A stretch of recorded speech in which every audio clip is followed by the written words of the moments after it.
Party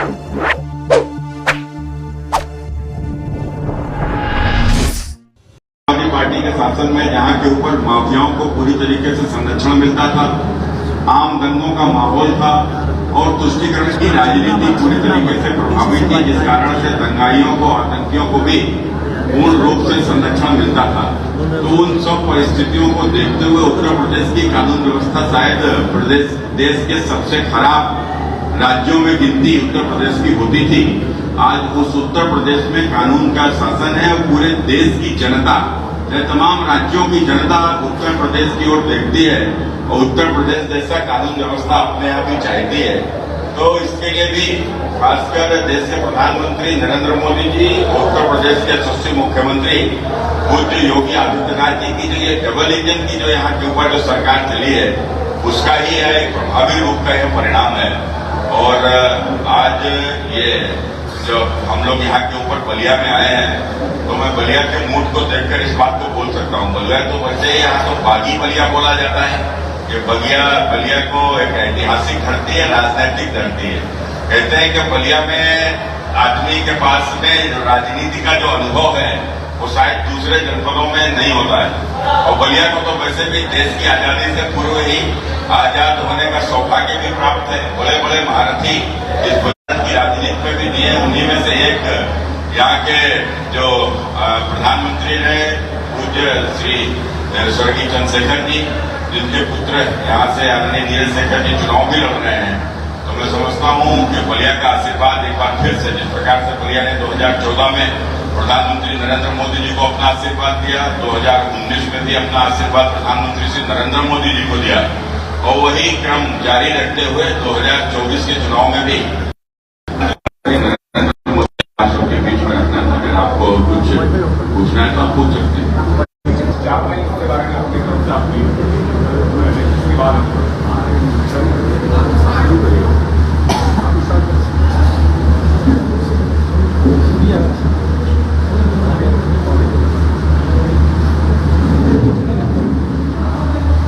आप सब लोग का अभिवादन, सबको नमस्कार। सभी प्रेस वालों को आभार व्यक्त करता हूँ कि आप लोग आए हम लोग बुलाने के लिए। पिछले करीब 40 दिन से लगातार मैं इस क्षेत्र में घूम रहा हूँ और ये मेरा सौभाग्य है कि पिछले 17 साल से, जब से पिताजी के बाद राजनीति में आया, इस क्षेत्र में घूम रहा हूँ और हमने यही प्रयास किया है कि इस क्षेत्र का विकास हो सके। बलिया गाजीपुर मैंने अपना पूरा प्रयास किया है कि इस क्षेत्र में जो भी विकास के कार्य हो सके वो हमको करने चाहिए। आप लोगों को पता है कि 2007 और 2009 का चुनाव में जीता था, लोकसभा का सदस्य था। 14 के बाद में राज्यसभा का सदस्य रहा और राज्यसभा के सदस्य की दायित्व कुछ बदल जाते हैं, पार्टी के लिए ज़्यादा काम करने लगता है।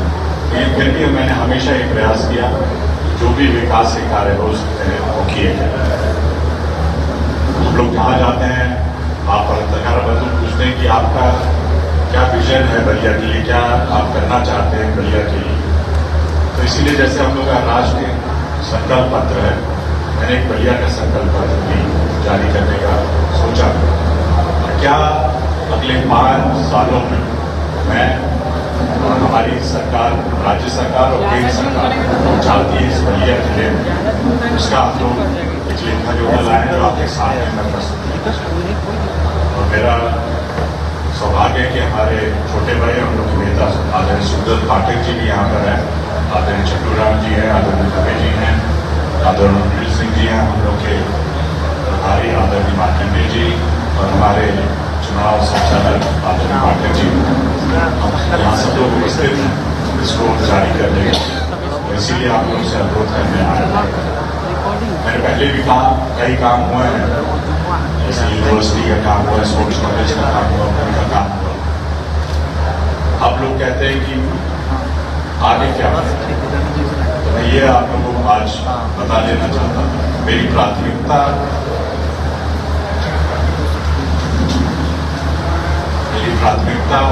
शिक्षा है, मेरी प्राथमिकता यहाँ उद्योग लगे, यहाँ पर अच्छी सुविधा हो, स्वास्थ्य की ये सब हम लोग की प्राथमिकता है। मैं हमेशा शुरू से ये बात कहता आ रहा हूँ कि प्राथमिकता क्या होनी चाहिए थी आज़ादी के बाद, हम लोग ठीक से कह रहे हैं। आदरणीय मोदी जी के आने के बाद इस पर एक काम हुआ है, जैसे स्वास्थ्य, शिक्षा, सड़क, बिजली, पानी, इस पर काम पहले हो जाना चाहिए था, जो 65 साल बाद हुआ। तो उसके लिए सबसे बड़ी बात जो मैंने संकल्प पत्र में कही है और जो मैं मानता हूँ सबसे बड़ी आवश्यकता भी इस जिले की है, वो मेडिकल कॉलेज की हम लोग की प्राथमिकता है। आप सब जानते हैं, कल पूजनी महाराज जी भी आए थे और बैरिया में उन्होंने कहा कि उसका सब कुछ ढांचा खींच लिया गया है और आने वाले 1-2 महीने में चुनाव के बाद उसका शिलान्यास हो जाए। तो ये हम लोग का पहले प्राथमिकता है कि सबसे पहले अगर कोई काम हम लोग करें, जब हम केंद्र में नई सरकार बने, तो वो मेडिकल कॉलेज। हम लोग चाहते हैं कि यहाँ मेडिकल की अच्छी सुविधाएं भी हों और मेडिकल की शिक्षा भी बच्चे हमारे पास प्राप्त कर सके। हम लोग का माननीय प्रधानमंत्री जी का ये लक्ष्य भी है कि हर जिले में एक मेडिकल कॉलेज होना चाहिए, क्योंकि आज डॉक्टर की, नर्स की बहुत आवश्यकता है पूरे देश में, पूरे विश्व में। आज हमारी बच्चियां पूरे विश्व में जा रही हैं नर्सिंग के लिए, तो ये हम लोग की प्राथमिकता है। दूसरा, मैं चाहता था कि एक इंजीनियरिंग कॉलेज बलिया में नहीं है, कई जिलों में है। मैं ये चाहता था कि एक इंजीनियरिंग कॉलेज भी बलिया में, राष्ट्रीय इंजीनियरिंग कॉलेज की स्थापना की जाए। उसके लिए हम लोग जमीन भी देख रहे हैं और एक जमीन एक हो भी गई है। माननीय मुख्यमंत्री जी से बात भी हुई थी, बाकी हमारे मंत्रियों से ही बात हुई है। मैं चाहता था कि हमारे जो मंत्री हैं आदरणीय दयाशंकर जी भी रहे, लेकिन अभी आ रहे हैं, थोड़ा देर हो गई है। मैं बाकी जो और चीज़ें हैं, जो आज शिक्षा नीति बदली है हम लोग की, उसके हिसाब से ITI, पॉलिटेक्निक, इसकी आवश्यकताएं ज़्यादा है। एक बिल्कुल वो सब खुले यहाँ पर जिले में, क्योंकि आज BA-MA करने के बाद एक नौजवान को नौकरी नहीं मिल पाती, लेकिन ITI या पॉलिटेक्निक किया होगा तो उसकी संभावना ज़्यादा बढ़ जाती है। बढ़ क्या जाती है, मैंने देखा है बहुत सारे हमारे नौजवान साथी दिल्ली, कलकत्ता, बम्बई, कई तो गल्फ कंट्रीज में इन क्षेत्रों में काम कर रहे हैं ITI करने के बाद। और युवाओं के लिए जो हर गांव में जाता हूं मैं, हमारे नौजवान साथी हर एक बात जरूर कहते हैं मुझसे कि हम लोग के लिए खेल का मैदान होना चाहिए। हमारी सरकार ने पहले भी घोषणा की और हमेशा लगातार इस प्रयास में है कि जहां भी जगह मिले एक मैदान जरूर होना है बच्चों के खेल कूद के लिए, बहुत आवश्यक है।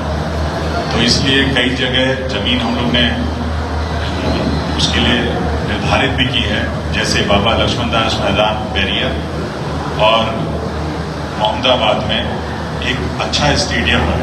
बैरिया और मोहम्मदाबाद में हम लोग ने पहले भी मैंने लिखा, लेकिन चुनाव के बाद इस पर ज़्यादा तेजी से काम किया जाएगा। हमारे स्पोर्ट्स मिनिस्टर तो पहले आदरणीय अनुराग जी, उन्होंने कहा भी था कि इस पे काम किया जाएगा। दूसरा, बहुत पॉपुलर हो रहे ओपन जिम जो है, मैं तो देखा एक दिन पिताजी के जहाँ मूर्ति लगी है उसके पीछे सैकड़ों लोग आते हैं और लाइन लगा के वहाँ पर लोग उसका इस्तेमाल करते हैं। तो हम लोग प्रयास करेंगे हर एक जहाँ ज़्यादा से ज़्यादा ओपन जिम अगर लग सके, क्योंकि माननीय प्रधानमंत्री का सबसे ज़्यादा ध्यान स्वास्थ्य पे ही है। तो इसलिए मैं चाहूँगा ओपन जिम ज़्यादा से ज़्यादा जहाँ भी पूरे इस जिले में और हमारी लोकसभा में लग सके, इसका हम लोग प्रयास करेंगे। सबसे ज़्यादा मैं पहले दिन से कहते आ रहा हूँ कि सबसे ज़्यादा तकलीफ मुझे देती है रोजगार। और हमारे बच्चे बलिया और गाजीपुर और पूर्वांचल के बच्चे पूरे देश में जाके रोजगार के लिए अवसर ढूंढते हैं। मैं चाहूँगा अगले 5 साल में इसके लिए जमीन भी बन चुकी है कि यहाँ पर उद्योग लगे, चाहे प्राइवेट के साथ मिलकर या सरकार के साथ मिलकर यहाँ पे खोले। कल भी मैंने माननीय मुख्यमंत्री जी से आग्रह किया, प्रधानमंत्री जी से भी आग्रह कर चुका हूँ कि अब समय आ गया है कि पूर्वांचल में भी उद्योग लगे, कि हमारे बच्चे यहीं रहकर, अपने क्षेत्र में रहकर, अपने परिवार के पास रहकर अपना काम कर सके। क्योंकि मैं सोच रहा था कई बार अभी हाल फिलहाल नौजवान साथी कह रहे हैं भैया आपके चुनाव के लिए वापस आ रहे हैं, तो खुशी भी होती थी चुनाव के लिए वापस आ रहे हैं, लेकिन सोचिए तो ये लगता है कि कितने सारे बच्चे हमारे बाहर हैं जो कि यहाँ पर अगर योगदान दें तो इस क्षेत्र का कितना विकास होगा। तो मैं सब ये बहुत महत्वाकांक्षी भी हो सकती है, लेकिन मैं चाहूंगा अगले 5 साल में कुछ ऐसे उद्योग यहाँ खुले जो हमारे बच्चों को रोजगार दे सकें। प्रधानमंत्री कौशल विकास योजना, मुद्रा योजना, ये प्रभारी बहुत ज्यादा नौजवानों ने इससे लाभ उठाया। अभी उतना प्रभावशाली यहाँ पर नहीं हो पाया बलिया गाजीपुर। मैं अपने नौजवानों से आपके माध्यम से भी आग्रह करूँ, रोजगार ढूंढने की हर जगह जरूरत है, रोजगार देने वाले भी बनिए, जो माननीय प्रधानमंत्री जी हमेशा कहते हैं। मुझे पूरा भरोसा है कि अगर इस पे काम किया जाए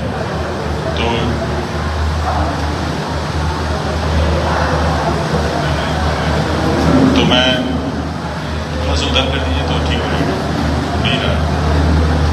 महिलाओं के लिए माननीय प्रधानमंत्री जी ने हमेशा आगे बढ़कर काम किया है। जिस तरह यहाँ पर बलिया में उज्ज्वला योजना शुरू हुई, शौचालयों की स्थापना हुई, महिला आरक्षण बिल आया, ये सारी चीजें, बेटी पढ़ाओ, ये सारी योजनाएं हमारी माताओं बहनों को आगे बढ़ाने के लिए किया गया। मैं यही इसको आगे बढ़ाते हुए बलिया में विशेषकर और गाजीपुर में स्वयं सहायता समूह के माध्यम से ग्रामीण महिलाओं को रोजगार, ये माननीय प्रधानमंत्री जी ने कहा है कि हम लोग महिलाओं को इससे आगे बढ़ाएंगे।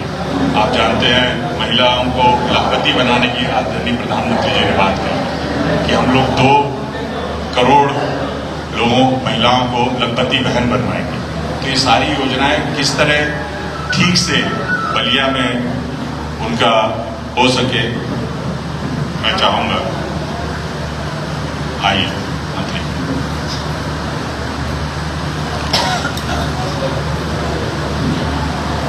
महिला सुरक्षा हम लोग का प्राथमिकता है और इसलिए माननीय महाराज जी हम लोग भी चाहते हैं जहां पर भी सीसी कैमरा लगाने चाहिए या लाइट की कमी है। कई जगह गांव में जाता हूं कि कहते हैं यहाँ पर कई छिनैती हो जाती वो बहुत कम हो गई है, लेकिन जहाँ भी है हम लोग जरूर चाहेंगे वहाँ जो महिलाओं की सिक्योरिटी के लिए सीसी कैमरा और लाइट लगाने का काम भी हम लोग करें।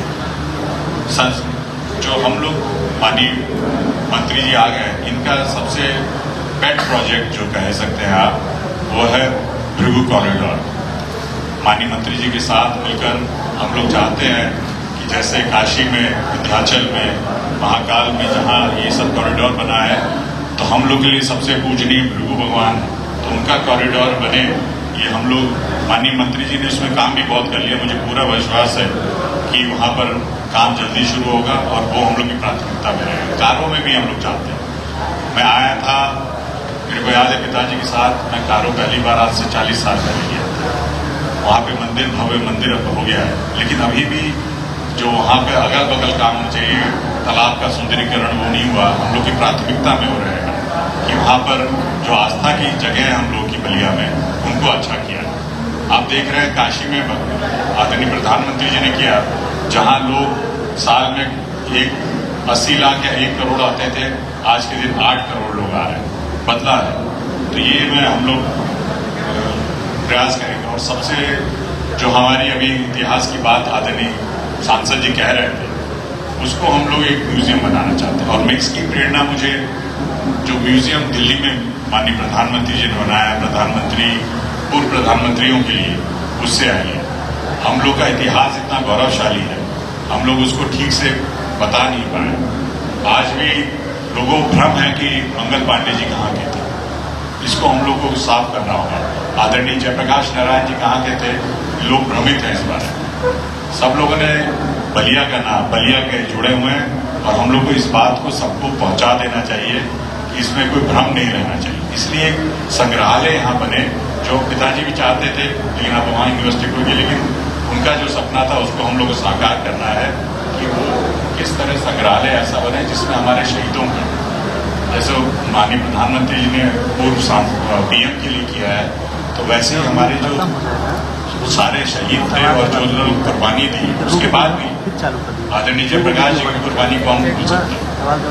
1975 में जब उन्होंने काम किया उसके लिए, और उसके बाद जो स्थानीय हमारी हम लोग जो करना चाहते हैं, जैसे हम लोग ने हमेशा चाहा, हम लोग के शहर के लिए शहीद पार्क सबसे महत्वपूर्ण जगह है। उसके लिए माननीय मंत्री जी तो प्रोजेक्ट शायद बना भी चुके हैं, और उसके लिए हम लोग और काम करके एक ऐसा बनाए कि जो बाहर से लोग आए वो देख के कहें हाँ भाई बलिया का जो शहीद पार्क, क्योंकि हम लोग के लिए सबसे महत्वपूर्ण, आप जानते हैं कि वहाँ पर सारे हमारे जो शहीद हुए थे 1942 में, उसके बाद उनके नाम भी लिखे हुए, कितने लोगों ने यहाँ बलिया में कुर्बानी दी है, ये लोगों को हम लोग बताना चाहिए। तो शहीद पार्क का डेवलपमेंट, हमारे पास कई हमारे साथी आते हैं जो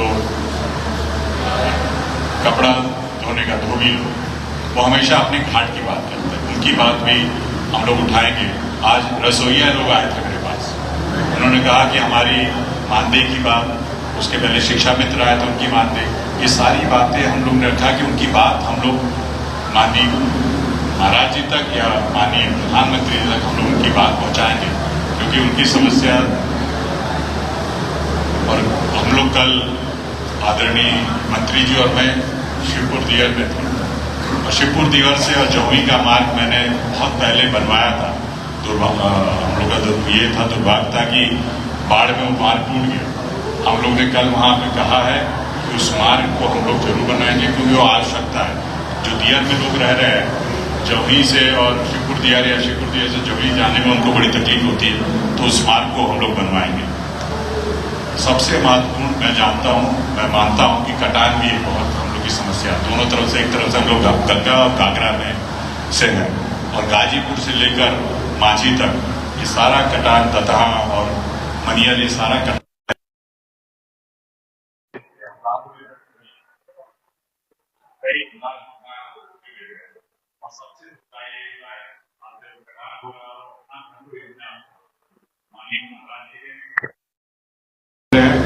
इसके लिए हम लोग काम करेंगे, और कटान के लिए जो हम लोग काम कर सकते हैं ये प्राथमिकता पे होगी।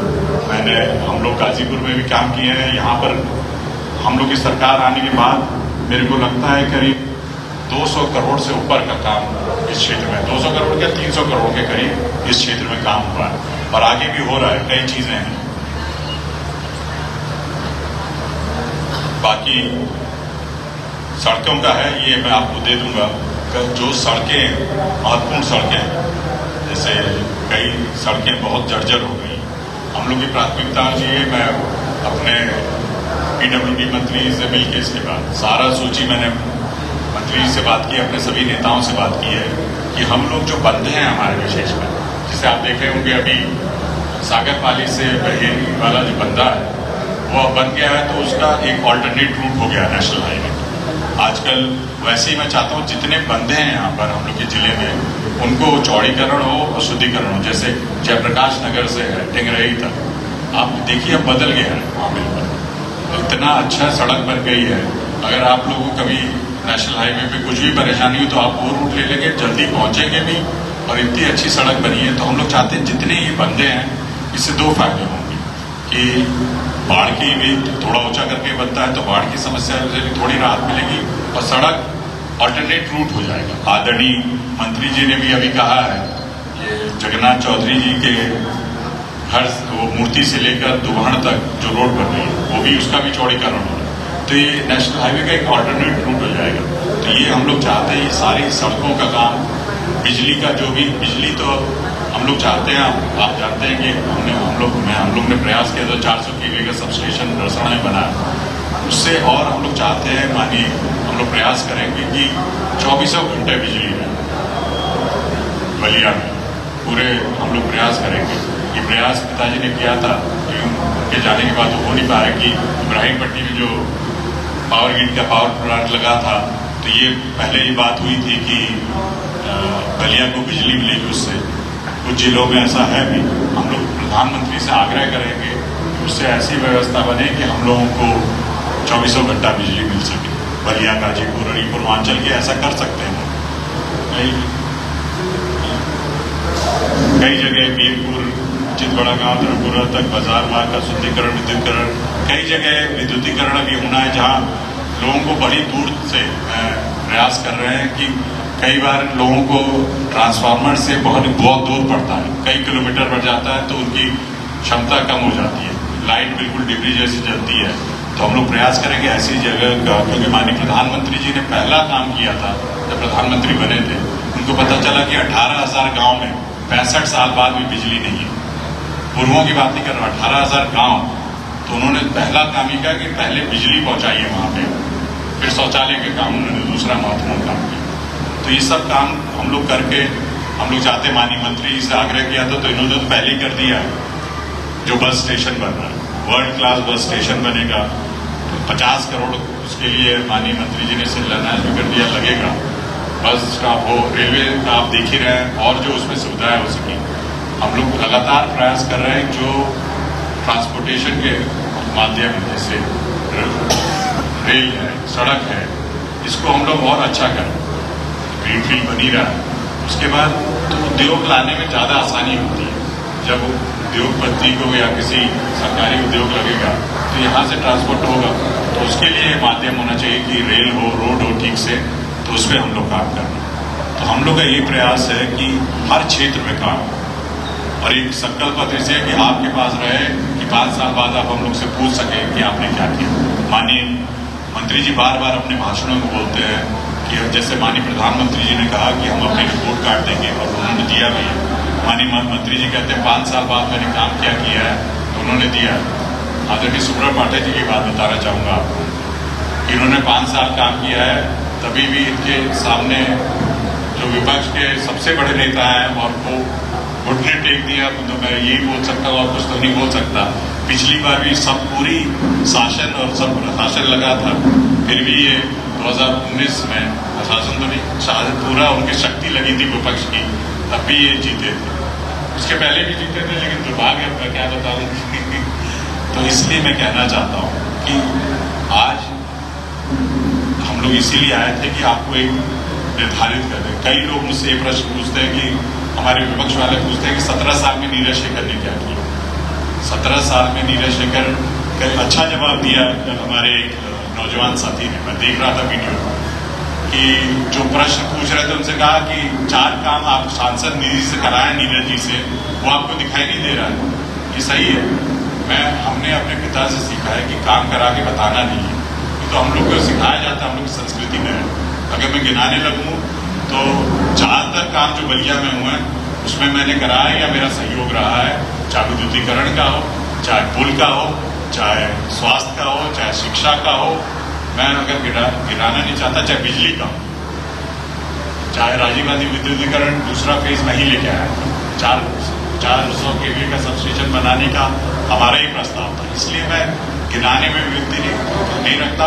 उन लोग से मैं ये पूछना चाहता हूँ, वो भी विधायक रहे, उन्होंने 5 साल में क्या किया। नीरज शेखर के ब्यूरो सब लोग पूछना चाहते हैं, मेरी ये समझ है कि नीरज शेखर ने क्या किया। अपना कब बताएंगे लोग, नीरज शेखर तो तैयार है, मैं आ जाए मेरे सामने बहस कर लें कि मैंने क्या किया, उन लोगों ने क्या, हमारी सरकार ने क्या किया, आपकी सरकार ने क्या किया। तो मैं ये अनुरोध करूंगा कि हम लोग जो हमारा लक्ष्य, हम लोग विकास के, मैं इसीलिए संकल्प पत्र है, विकास पे हम लोग काम करना चाहते हैं। हम लोग ये नहीं कह रहे कि जब विपक्ष के पास कोई मुद्दा नहीं रहा है, मुद्दा कोई उनके पास है नहीं, तो हताश हो गया है, तो अब उसी पे संविधान, आरक्षण और कोई नहीं कि क्या करेंगे अगले 5 साल में, अगर सत्ता में आ गए उसकी बात नहीं कर रहे हैं। यही बात हो रही है हर जगह। माननीय प्रधानमंत्री जी लगातार उनका जवाब भी दे रहे हैं और बता भी रहे हैं कि किस तरह हम लोग चाहते हैं कि ये देश विकसित देश बने, और उसके लिए हम लोग क्या कर रहे हैं। मैं अंत में एक बात और कहना चाहता था, हमारे पास बार बार आता है, मैं मंत्री जी से भी आग्रह करूंगा कि उसको हल हो गया करीब करीब, चेयरमैन साहब से मिलकर पटरी वाले जो हमारे साथी हैं उनकी समस्याओं का हल पक्का होगा। उनको मैंने आश्वासन भी दिया है, मैं मंत्री जी से आज बात भी करूंगा। उनका समस्या जो है, क्योंकि माननीय मंत्री जी बताएंगे उसके बारे में कि उनका कैसे हो सकता है। एक जगह उनको दी जाए जहाँ सब लोग ठीक से रहें, और जहाँ ठीक से व्यवस्थित रूप से रहेंगे तो सबको फायदा होगा। मैं चाहूँगा अगर कोई प्रश्न हो आपके, ज़्यादा समय नहीं लेना चाहता हूँ, आज प्रधानमंत्री जी का कार्यक्रम है तो हम लोग को जाना भी है, तो अगर कोई प्रश्न हो तो बताओ।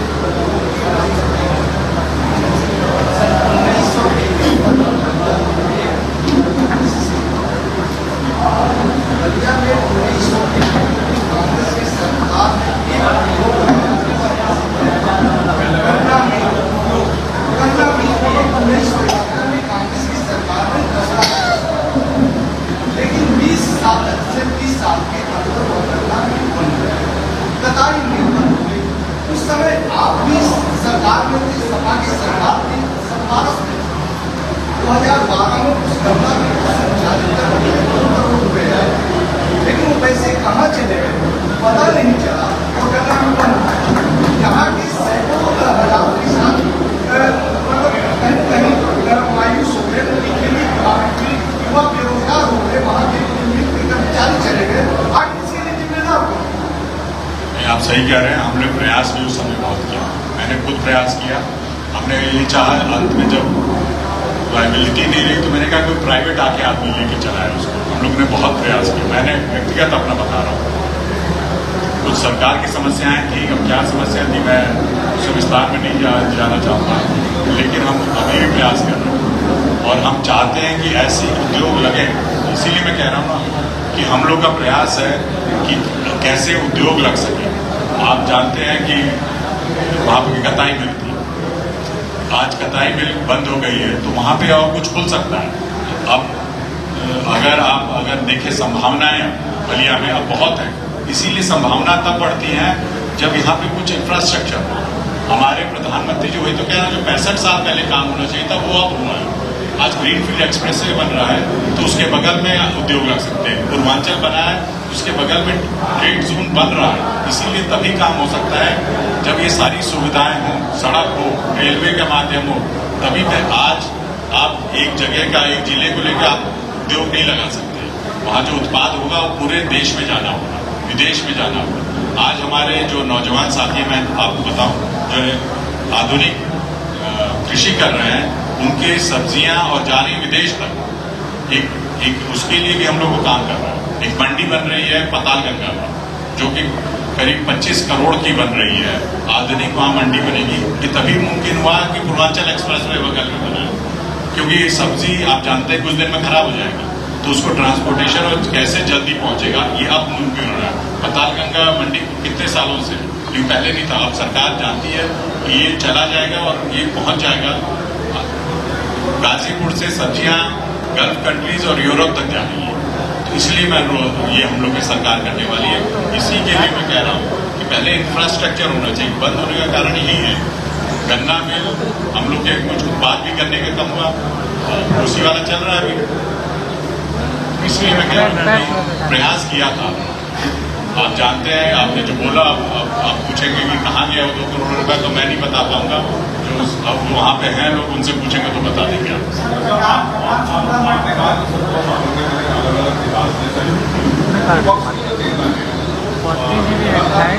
होगा दूगो की होगा, एगो एडजस्ट कर दीजिएगा, हम ही दे देंगे, आप वो लेके जा सकते हैं। पार्टी में रहते हुए बलिया में ज्यादा विकास देखा है या फिर भारतीय जनता पार्टी में रहते हुए बलिया में विकास? मैंने बलिया में विकास आप घोषणा कर देंगे तो हो गया काम। 1971 में गरीबी हटाओ का नारा लगा, गरीबी हट गई।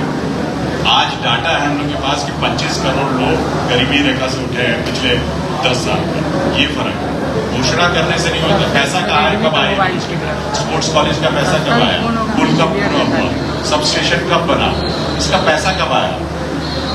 और मैं ये नहीं कह रहा हूँ कि भाई उन्होंने जरूर घोषणा की, पैसा यहाँ पे लगा। और सड़कें आप 5500 करोड़ का ग्रीनफील्ड एक्सप्रेसवे बन रहा है, कभी इतनी बड़ी परियोजना आई थी। 3500 करोड़ के लिए पानी के लिए आया है, मैं जिसकी बात 2008-9 से कर रहा हूँ और 5 साल तक अपने जिस पार्टी में था उससे भी कहता रहा, क्योंकि मुझे क्या था, आर्सेनिक पानी में समस्या सबसे गंभीर है। तो 3500 करोड़ रुपए आया है बलिया के लिए। रेलवे का विद्युतीकरण और दोहरीकरण मैंने 2009 में पास हुआ था। काम कब से शुरू हुआ? 15-16 जब माननीय प्रधानमंत्री जी आए। आप काम कब करते हैं, काम कब शुरू हुआ है, काम कैसे हुआ है, उसको भी जानो। घोषणा तो मैं कहूँगी मैं बलिया को स्वर्ग बना दूंगा और तो बन जाएगा, कहने से हो जाएगा। जब तक धरातल पे काम ना तब तक आप 2002 में ये हुआ था जयप्रकाश नगर टेंगरेरी रोड बनी कब? जब माननीय महाराज जी को मैंने बोला और उन्होंने आदरणीय महाराज जी और मैंने बोला तो वो रोड जाके बंदा बना। ये बंदा कब बना? आदरणीय हमारे उपेंद्र तिवारी जी ने बनाया सागरपाली से। काम कब से बात हो रही थी? वहाँ के लोगों से जाके पूछिए कि वो क्या उनकी स्थिति आज है। तो मैं ये कह रहा हूँ कि अब काम हो रहा है। सा मापदंड आप बलिया से नहीं, पूरे देश से देखिए। आप तुलना कर सकते हैं किसी क्षेत्र में। 6 एम्स थे, अब 24 एम्स। IIT IIMs देखिए कितने बढ़ गए। अब तुलना कर लीजिए ना, मैं ये नहीं कह रहा हूँ, मेरी बात सुनिए, फैक्ट्स हैं आपके सामने, फैक्ट्स हैं। सड़क हो, बिजली हो, पानी की समस्या पूरे देश में है। 3 करोड़ घरों में, ग्रामीण घरों में बस पानी था, आज 25 करोड़ से ज्यादा के घरों में, और आने वाले समय में अगले 6-7 महीने पूरे देश में हो जाएगा नल हर घर में। ये काम किसने सोचा, किसने किया? तो ये मैं कह रहा हूँ, आवास जो उन्होंने 65 साल में 4 करोड़ दिए, हमने 4.25 करोड़ 10 साल में दिए। ठीक है, हम कर ये फर्क है, ये मैं कह रहा हूँ। प्रति लोगों की सुविधा, राशन किलो कह रहे हैं, खड़गे जी कह रहे हैं कि मैं 10 किलो दे दूंगा। 55-60 साल तक राज किया, एक अन्नदाना दिया। मानिए, मैं को खुद याद है, सदन में था मैं, राजनाथ जी खड़गे जो विपक्ष में थे, खड़े होकर बोले थे अनाज सड़ रहा है लोगों का गोदाम में, गरीबों में बांट दिया जाए। तो कांग्रेस सरकार ने मना कर दिया। तो ये मैं कह रहा हूँ कि कौन काम करता है वो देखिए, और क्या काम हुआ है तो फैक्ट्स है। विपक्ष के लोगों को प्रश्न पूछ रहे हैं, आप अगर जाएंगे नेट पे आप देखेंगे कि कितना किलोमीटर नेशनल हाईवे 14 के पहले था और कितना 14 के बाद है, आपको पता चल जाएगा। कितने दोहरीकरण और विद्युतीकरण हुआ रेल में, आपको पता चल जाएगा। एयरपोर्ट कितने थे तब, कितने आज हैं, आपको पता चल जाएगा। इसमें तो कोई झूठ बोल नहीं सकता। तो ये मैं आपसे आग्रह, माननीय सांसद जी मैं तो कहा ही,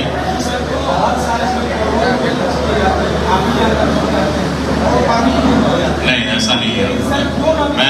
मैं आपसे आग्रह करूंगा, मैं आपसे आग्रह करूंगा मेरे साथ चलिए। मैं आग्रह करूंगा, थोड़ा धूप लगेगी जरूर, लेकिन आप चलिए मेरे साथ हर बंदे। तो मैं आप लोग से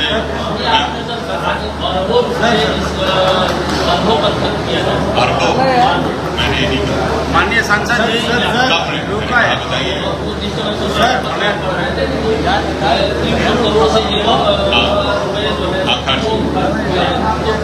सिवराई से लेकर मैं मनियर तक बात कर रहा हूँ। बलिया का आप जानते हैं क्षेत्र, मैं यही कह रहा हूँ, एक दिन आप लोगों को चलना पड़ेगा।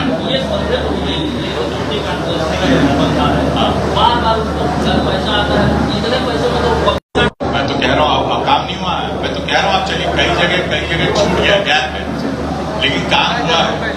आप अटगावा जाके देखिए, कट रहा था, खत्म होना। अब आप, मैं यही अनुरोध करूंगा आप लोग से, मेरे को समय कम है, मैं फिर से एक बार चाहूंगा, मैं आग्रह करूंगा, मंत्री जी भी आ गए हैं, मैं आपसे अलग से बात कर लूंगा। मैं तो कह रहा हूँ मेडिकल